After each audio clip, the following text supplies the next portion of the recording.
ينفقون في السراء والضراء متقی اور پرہیزگار وہ ہے کہ جو خوشحالی میں اور تنگ حالی تنگ دستی میں دونوں صورتوں کے اندر اللہ کے دیے ہوئے مال میں سے اللہ کے راستے میں خرچ کرتے ہیں۔ والکاظمین الغیظ، غصے کو پی جاتے ہیں۔ والعافین عن الناس، لوگوں کو معاف کر دیتے ہیں۔ واللہ یحب المحسنین، اور اللہ تعالیٰ احسان کرنے والوں سے محبت فرماتا ہے۔ قرآن مجید کے ان کلمات میں اللہ رب العزت کی ذات طیبہ نے دو چیزوں کو بیان کیا ہے۔ ایک چیز کا تعلق دنیا سے اور دوسری چیز کا تعلق آخرت سے ہے۔ مغفرت کا، گناہوں کی معافی کا کہ کوشش کرو، اللہ فرماتا ہے دوڑ پڑو مغفرت کی طرف۔ گناہوں کی معافی کا تعلق، بخشش مانگنے کا تعلق دنیا سے ہے، اور دوسری چیز فرمایا کہ کوشش کرو جنت کی طرف۔ جنت کا تعلق آخرت کے ساتھ ہے۔ اور پھر اللہ نے فرمایا کہ یہ وہ جنت ہے کہ جس کو اللہ تعالیٰ کی ذات نے متقی اور پرہیزگار لوگوں کے لیے تیار کیا ہے۔ پرہیزگاروں کی، متقیوں کی پھر 4 علامتیں اور 4 صفتیں اللہ تعالیٰ نے اس کے ساتھ بیان کی ہیں۔ الذین ينفقون فی السراء والضراء، ایک تو یہ کہ متقی اور پرہیزگار وہ ہے کہ جو خوشحالیاں ہوں، رزق کی فراوانیاں ہوں یا رزق تنگ ہو، دونوں صورتوں کے اندر خوش دلی کے ساتھ رب کے دیے ہوئے مال میں سے اللہ کے راستے کے اندر خرچ کرتے ہیں۔ دوسری فرمایا کہ والکاظمین الغیظ، غصے کو پی جاتے ہیں۔ تیسری فرمایا کہ والعافین عن الناس، لوگوں کی کوتاہیوں کو معاف کر دیتے ہیں، درگزر کر دیتے ہیں۔ اور چوتھی فرمایا کہ واللہ یحب المحسنین، وہ نیکی کرتے ہیں، احسان کرتے ہیں، اور اللہ تعالیٰ نیکی کرنے والوں کو پسند فرماتا ہے۔ متقین کی جو پہلی علامت بیان کی گئی ہے، انفاق فی سبیل اللہ، اللہ کے راستے میں خرچ کرنا۔ قرآن مجید نے کچھ خرچ انسان پر، مسلمان پر، اہل ایمان پر اللہ نے فرض کیے ہیں۔ کچھ صورتیں ایسی ہیں کہ جن کو اللہ تعالیٰ نے خرچ کرنے کو واجب قرار دیا ہے۔ کچھ صورتیں ایسی ہیں کہ جن کو اللہ تعالیٰ نے نفل، باعث اجر اور باعث ثواب قرار دیا ہے۔ فرض کی صورتیں زکوٰۃ کی ادائیگی ہے یا پیداوار سے عشر کو ادا کرنا ہے۔ اللہ تعالیٰ نے قرآن مجید کے اندر کم و بیش 32 مرتبہ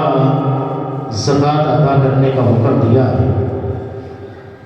اور جہاں بھی اللہ نے نماز کا حکم دیا تو نماز کے ساتھ ساتھ اللہ تعالیٰ نے زکوٰۃ کو بھی ادا کرنے کا حکم دیا ہے۔ اور مفسرین نے لکھا ہے کہ اگر کوئی شخص نماز پڑھتا ہے لیکن زکوٰۃ واجب ہونے کی صورت کے اندر اگر وہ زکوٰۃ ادا نہیں کرتا،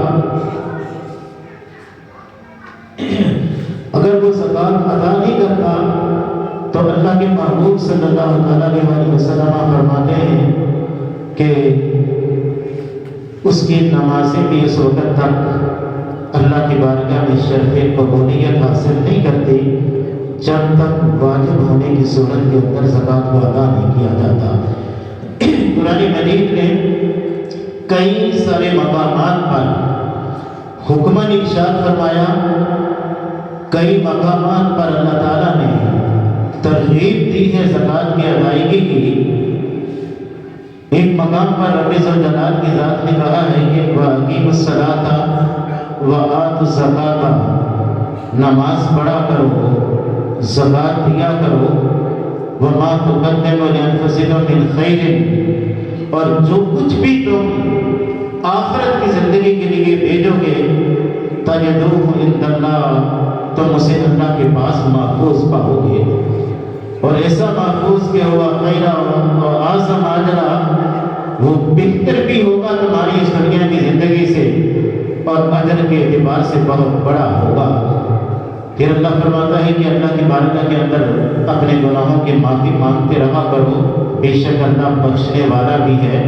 اور اللہ تعالیٰ رحمت کے دروازے کھولنے والا بھی ہے۔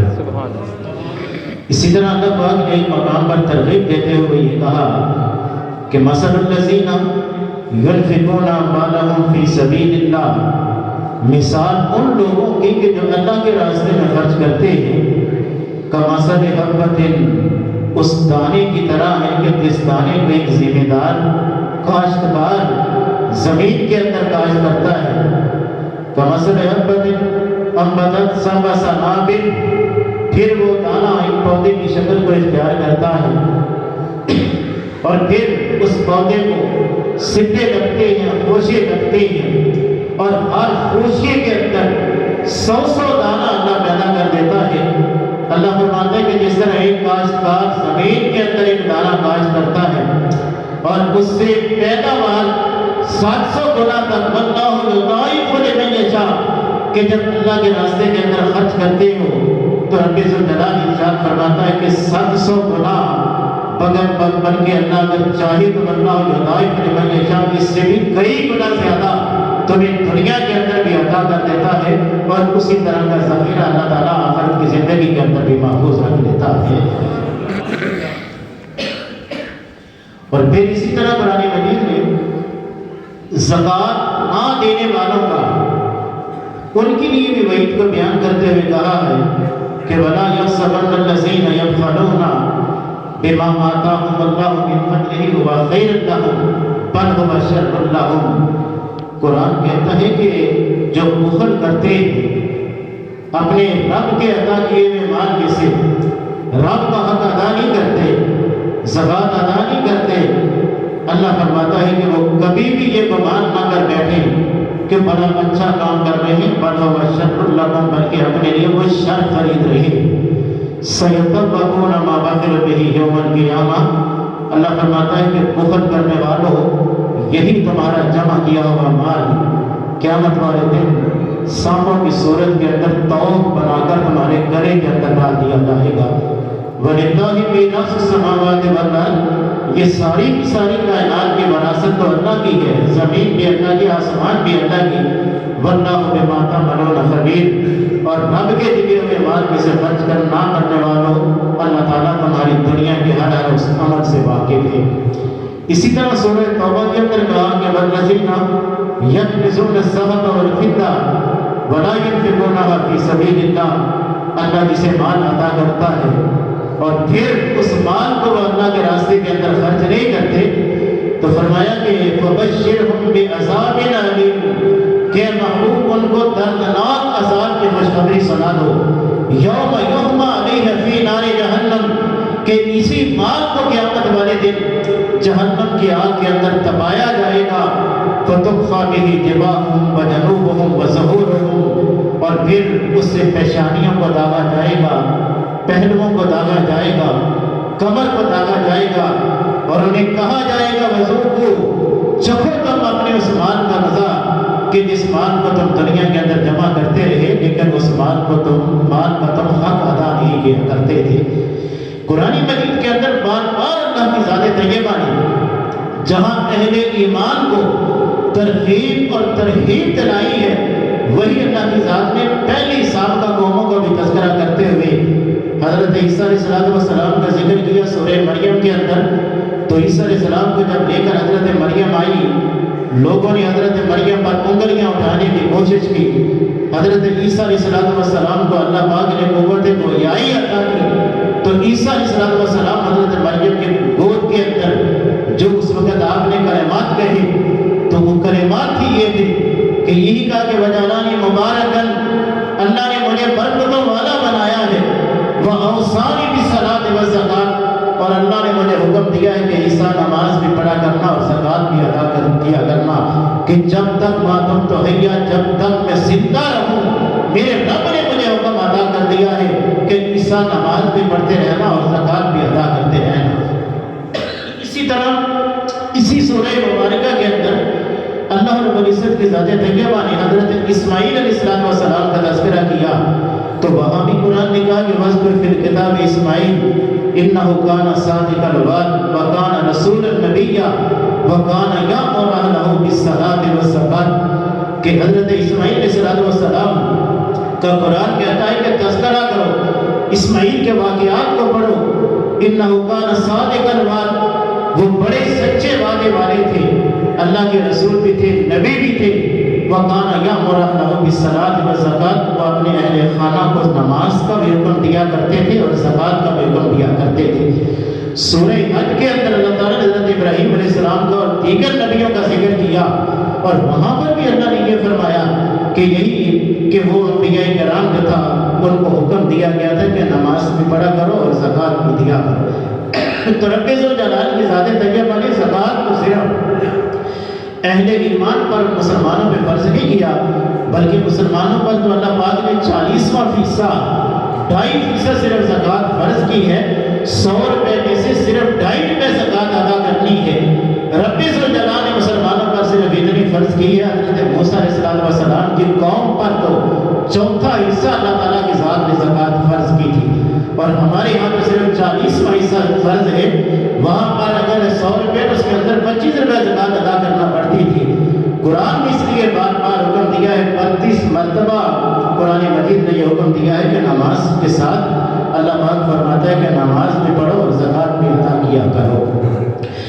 اب زکوٰۃ کے فرض ہونے کی مسئلے صرف 2-3 میں اس کے بارے میں عرض کر دیتا ہوں کہ زکوٰۃ فرض ہونے کے لیے یا زکوٰۃ کی ادائیگی کے لیے 3 چیزیں ہوتی ہیں۔ ایک مالیت ہے، مالیت وہ سونے کی صورت میں ہو، چاندی کی صورت کے اندر ہو یا کرنسی کی شکل کے اندر ہو، پیسوں کی صورت کے اندر ہو۔ ایک مالیت ہے، دوسرا انسان کا مالی تجارت ہے کہ وہ کاروبار کرتا ہے، تجارت کرتا ہے تو اس کا مالی تجارت جو ہے اس پر زکوٰۃ فرض ہوگی۔ تیسرا انسان کا جو ہے وہ دوسرا مال کہ یعنی وہ جانوروں کی شکل کے اندر، اگر جانوروں کی شکل کے اندر وہ جانور سال کا اکثر حصہ 6 مہینے سے زائد اگر اکثر حصہ چر کر گزارا کرتے ہوں تو پھر ان پر بھی زکوٰۃ فرض ہوگی، لیکن وہاں پر بھی جانوروں کی ایک لمٹ مقرر کی گئی ہے کہ اگر کسی کے پاس 40 بکریاں ہیں، 40 بکریاں اور اکثر حصہ سال کا وہ چر کر گزارا کرتی ہے تو ان کی زکوٰۃ فرض ہوگی۔ گائیں اور بھینسیں اگر 30 یا 30 سے زائد ہوں تو ان پر زکوٰۃ فرض ہوگی۔ اونٹ اگر 5 ہوں تو ان پر زکوٰۃ فرض ہوگی، 5 اونٹوں سے کم میں بھی زکوٰۃ نہیں، 30 گائیں یا بھینسوں سے کم میں بھی زکوٰۃ نہیں اور 40 بکریوں سے کم میں بھی زکوٰۃ نہیں ہے۔ اگر جانوروں کی شکل کے اندر ہو انسان کے پاس یہ مال، لیکن اگر وہ جانور تجارت کی نیت سے خریدتے ہیں، جیسے کاروباری کاروبار کرتے ہیں تو ان کے پاس اگر ایک بھی بھینس ہوگی تو وہ مالی تجارت ہے، اس پر زکوٰۃ فرض ہوگی۔ اسی طرح مالی تجارت جو ہے اس پر بھی زکوٰۃ فرض ہے کہ جو ذرائع آمدن ہے ان پہ زکوٰۃ فرض نہیں ہے بلکہ ذرائع آمدن سے جو آمدنی انسان کو آتی ہے اس آمدنی پر زکوٰۃ فرض ہوگی۔ اور تیسری چیز جو ہے وہ کرنسی یا صورت ہے سونے اور چاندی کی شکل کے اندر، سونے چاندی یا اس کے پاس پیسے بھی موجود ہیں تو ان تینوں نصاب کو جمع کر کے تینوں نصاب میں سے پھر چاندی کا نصاب لگا کر زکوٰۃ ادا کرنا ہوگی۔ مالی تجارت کے اندر اگر انسان کوئی چیز خریدتا ہے، چاہے وہ پلاٹ کی صورت کے اندر ہو چاہے گاڑی کی شکل کے اندر ہو، اگر خریدتے وقت انسان اس کو بیچنے کی نیت سے خریدے گا، پلاٹ اگر جب خریدا تھا تو اس کو بیچنے کی نیت سے خریدا تھا تو اس پلاٹ پر زکوٰۃ فرض ہوتی ہے۔ اگر بیچنے کی نیت سے نہیں خریدا بلکہ اپنے لیے خریدا تھا اور بعد کے اندر اگرچہ اس کو بیچ بھی دیا جائے تو اس پر زکوٰۃ فرض نہیں ہوگی، بلکہ تجارت کا مال کس صورت کے اندر بھی ہو، اگر بیچنے کی، سودا کرنے کی یا کاروبار کی صورت کے اندر اس لیے سے خریدا ہو تو ان چیزوں پر زکوٰۃ فرض ہوتی ہے۔ تو اس لیے اللہ پاک کی ذات طیبہ نے جہاں نماز کا حکم دیا ہے، وہی رب ذوالجلال نے زکوٰۃ اور انفاق فی سبیل اللہ کا بھی حکم دیا ہے۔ دعا کریں اللہ کی بارگاہ میں، اللہ کریم ہمیں عمل کی توفیق نصیب فرمائے، اللہ ہمارے حال پر لطف و کرم فرمائے، اور اپنی بارگاہ میں سجدہ ریزی کے ساتھ اپنے دیے ہوئے مال میں سے اپنے راستے میں خرچ کرنے کی توفیق بھی نصیب فرمائے۔ وما علینا الا البلاغ۔